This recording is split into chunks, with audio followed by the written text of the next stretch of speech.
Good morning. It's October 25th, 2024. We're critiquing the news. The article on your screen is from the Cairns Post and it's titled Canings a Vote Winner. Now, the majority of the story is about a Katter candidate in Barron River, late entrant to the campaign down there, who advocates for the return of corporal punishment to schools. And for those who don't know the distinction between corporal punishment and capital punishment, corporal punishment is the cane or smack across the rear end with a metre-long ruler. In fact, back in my day, we had a grade 5 teacher who would throw the duster and nail you fair in the forehead with it every single time. A duster, for those who are young, was a block of wood with a felt coating on it which was used to erase a blackboard on which the teacher wrote with chalk.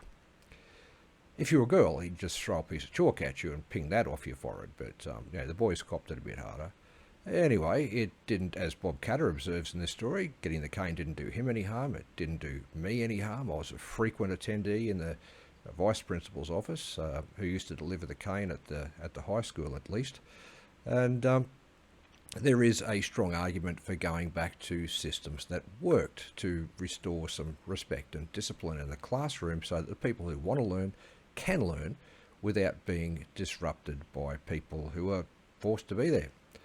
But the part that really caught my eye in this story was the part about the Castle Law Bill. The Catters have modelled that on the US Castle Law Bill that exists in some states, the absolute right to defend your own home and property, your family, with lethal force, which would return our natural born right to self-defence, which nobody in this country ever voted to have stripped from us.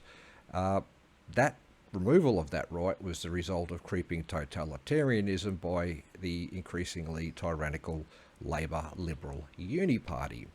Now, rational people realise that police cannot prevent crime, they cannot protect every resident from every criminal, and indeed they aren't even obliged to respond to crimes in progress. Your 000 call may in fact result in an hour or more's delay before there's any sort of police attendance, and even then they're just going to take a report. Now, the first and last line of defence for the vulnerable people in any home is the members of the household who are capable of repelling intruders. With rare exceptions, it's men who are capable of defeating a male home invader in unarmed combat. Women generally lose such contexts. Now, indeed, we saw an article in the Cairns Post the other day when I was a bit busy, didn't get a chance to comment on it, and it was a very large Samoan guy who actually captured a 15-year-old male intruder and pinned him down until the police eventually arrived and took him away, only to be tipped out onto the street again the next morning. But anyway, this brings me to the focus of this story. A Palm Cove woman was interviewed by the Cairns Post employee, or I hesitate to call them journalists these days, at the Smithfield pre-poll voting centre.